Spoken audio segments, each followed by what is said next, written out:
Hi everybody, welcome back to another episode of Talking Cardboard. My name is Cory, and as always, if you like the content that you see here, please consider subscribing. We'd really appreciate it. And on today's list, it is my top 10 essential board games.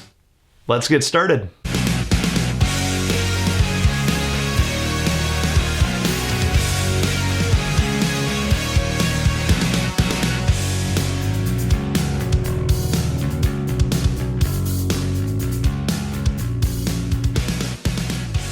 Alright, and like I said, today's list are my top 10 essential board games. Not my top 10 favorite board games. Don't get confused with that. These definitely aren't my favorites. All of these fall within my top 100 favorite games of all time, but they're not my top 10 favorite. These are top 10 essential. The most well-rounded, if I had to choose 10 to bring to a party or to a new group of people, 10 that I feel comfortable with in multitudes of different groups and different ages and different levels of gamer, I would feel comfortable bringing these 10 games to the table. So let's get started with my number 10, and that is Stockpile. It is a auction stock bidding style game, and I know what you're thinking. It's probably not the best choice for essential games, and I'm starting off this list on kind of a bad note for picking this game. But for me, I would definitely bring this to most new groups or new game events with people I don't really know, because it is just that much fun, and it's very simple to get into. Like I said, Stockpile is a stock market style game where each turn you're bidding over these piles of stock to then get into your hand, and you can buy low and sell high, and whoever has the most money at the end of the game wins. The really cool thing about this game that makes it different from the rest is that you have some information that you know that others don't, and vice versa. So everybody's got their own little taste of information that nobody else knows around the table. So there is some insider information and some insider trading that's going on. So some information is public knowledge and other information is private knowledge, and based on what you know and what others know that you don't know, that really makes it interesting when you're bidding for these different piles of stock. Like I said, buy low, sell high, the generic stock market style thing that everybody's going after in the real world. But yeah, whoever has the most money at the end wins, and it's just a ton of fun. Definitely one that I would suggest for most game groups to try. Okay, and my number 9 on my list is my chess style game. So chess can be somewhat complicated for many players. There's each piece has different movements that it can do, and it's hard to remember, and there's a whole lot of strategy, and it can be very complicated. And chess suffers from, if one player is better or has more experience than the other player, then they're just going to sweep the table. This game that I'm about to talk about here has similar feel and a similar taste to chess, but it brings that barrier to entry down a little bit, and this game is Santorini. In Santorini, each player has 2 different builders on the board that they're sending around, that you're building up towers in Santorini. The whole goal of the game is to get one of your builders to the top level of one of the towers. If you can do that, you win. What makes this game very special is that each player has an asymmetric power that the other player doesn't. So my builders might be really good at one thing, and yours are really good at the complete opposite, and you run with that power that you have and try to exploit that power the best you can to get to one of the tops of the towers. As you're building out these towers, you build it one level at a time. There's 3 different levels to the tower. The 4th level is actually the rooftop to the tower. So there is a possibility that you can cap off the top of the tower. So if your opponent is jumping up to try to get to the top for the win, you can run over there and quickly build a rooftop on top of it so they can't jump to the top level to win. So there's some cool defensive plays that you can do, and some really neat powers that you can exploit to do really well in this game for all different age groups. There's also a basic game that you don't have to play with the special abilities, and it's even more basic than the aforementioned. But this game is just great for everybody, and one that, again, I really don't think you should overlook. Give it a try. My number 8 game on the list fills that deck building void. If you or other people you know have talked to you about deck building and that whole mechanism of deck building where you're buying cards to add to your discard pile, to then shuffle later on into the game into your draw pile, so the cards you're purchasing can later be drawn to use for, usually gaining victory points or buying different cards that give you victory points. The game that started this all for me was Dominion, but my pick for number 8 is going to be Clank. Clank, just the original Clank. There's Clank Legacy, Clank in Space. There's a bunch of different iterations of Clank now, but I still really enjoy the original Clank the best. But Clank basically does what Dominion does, but in my opinion, better. You're not only adding cards to your deck to make your deck unique and gaining cards that give you points, but there's also a board in the middle of the table that you're sending one of your people around to pick up different artifacts and do different things as you move along the board. You're jumping around trying to avoid the dragon. The dragon can cause you to take hit points. If you take 10 hit points, you can actually die and lose the game. So you have to be very careful where you're going along. You're trying to avoid the dragon the whole time in the meanwhile. And then after you grab either 1 or 2 artifacts, depending on if you grab the backpack or not. But when you grab the amount of artifacts that you're allowed to carry and then get back out of the dungeon, whoever can do that the best while scoring the most points by the end wins the game. A whole lot of fun. Like I said, Dominion could have filled this slot for me, but nowadays I choose Clank over Dominion just for that board aspect.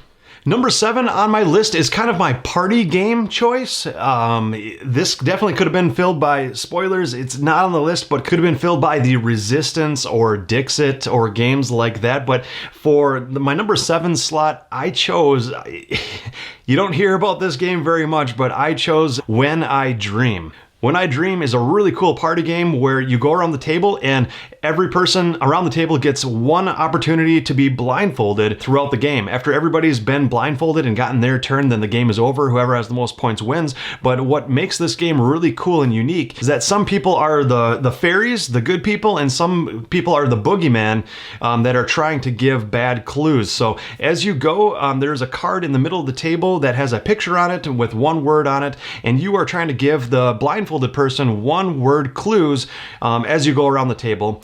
The fairies are trying to give them one word good clues to try to get them to guess what the card is in the center of the table, and the boogeyman are trying to give bad clues that are somewhat similar to the good clues, but just bad enough to where it throws that blindfolded person off to make the wrong guess. The more cards they get wrong, the more points the boogeymen score. The more cards that the blindfolded person guesses right, then the fairies score more points. There's some sandmen that throw a little bit of a unique twist into it as well, but very simple game, but just a ton of fun to try to throw that person off or get that person who's blindfolded to guess the right word without them being able to see the card. So that is When I Dream. Okay, and on to my number 6 game. This game fills the worker placement mechanism slot for me on this list.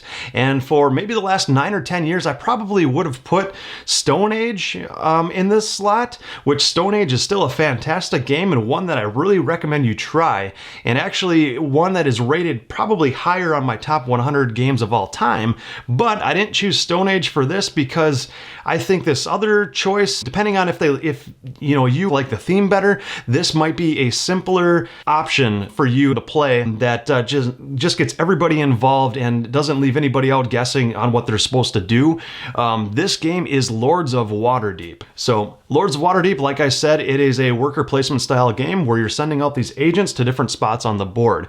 You're collecting these different types of troops and warriors to band together and fulfill contracts. You're basically sending them out on these missions. In the base game, they show up on the board as different colored cubes. So your mission might be get 3 orange cubes, 2 black cubes, 1 white cube, and 1 purple. And if you can gather that and complete that mission, then you get points for that. It's extremely simple, sounds extremely simple, and it is, but it can really bring all different age groups and all different types of gamers, and whether you've been in the hobby for a long time or you're brand new to the hobby, I think everybody can really enjoy this game. There's also different spots on the board that have different buildings that you can build throughout the game that give you victory points, and other people can visit those buildings to give them special actions to get them different resources and stuff like that as well. There's another spot where there's intrigue cards, and that really adds a twist to the game as well. You can play those cards from your hand to really manipulate what people can and can't do. So just a ton of fun. It gets everybody involved and introduces everybody to the worker placement mechanism in a real fun way. Okay, and on to number 5. This game fills the race or the racing slot on my list, and it's not really a racing style game, although that is what it is completely grounded around. It's a game where you have cars that are racing around on different types of maps and different race tracks, but that's not all that's to this game. This game, I'll just get right into it, is called Downforce. Like I said, it is a race style game where you're trying to finish around a racetrack with cars, but your car that you own doesn't necessarily have to finish first to win this game, because there are 3 different bidding lines around the board, and every time the front car passes one of the bidding lines, everybody is bidding on what color car they think is going to win the race, whether it's your car or not. The main mechanism in this game is extremely simple. On your turn, you just play 1 card from your hand, and you move each color car whatever number is next to that color on the card. So that's how many spaces those cars move.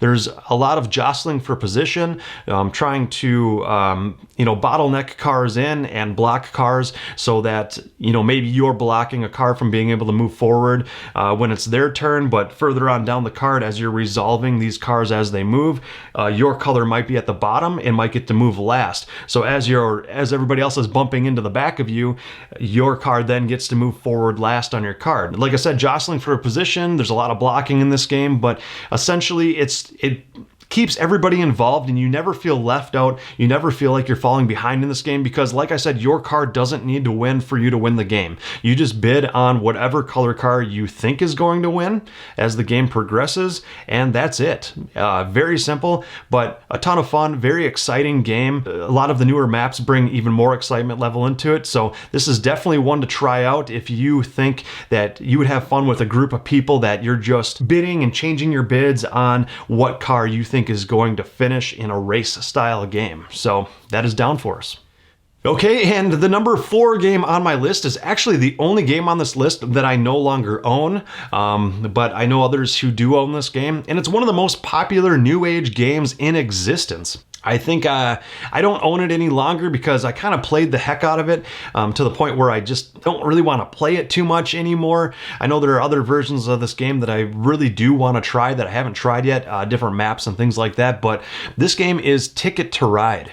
Ticket to Ride, you can find it at Barnes & Noble and Target and Walmart and any of your local game stores. It's all over the place. It's really taken the world by storm over the last 10 years or so, but for a good reason.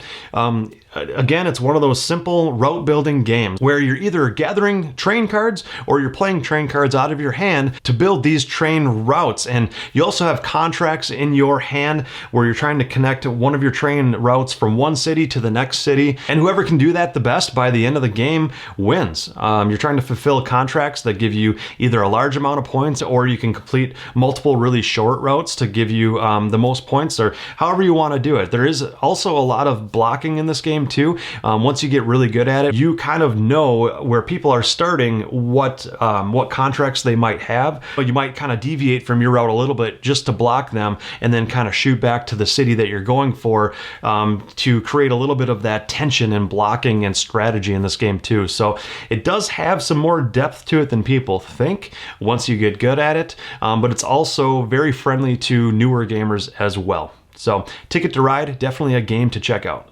Okay, and moving up to number 3, these games just keep getting better and better. And my number 3 slot is filled for the cooperative style game. And I definitely could have put Pandemic in this slot, which I didn't. Spoilers. The new Back to the Future Back in Time game is also a ton of fun. In this slot, again, essential games, I am choosing friendly games to all different ages, groups, and types of gamer.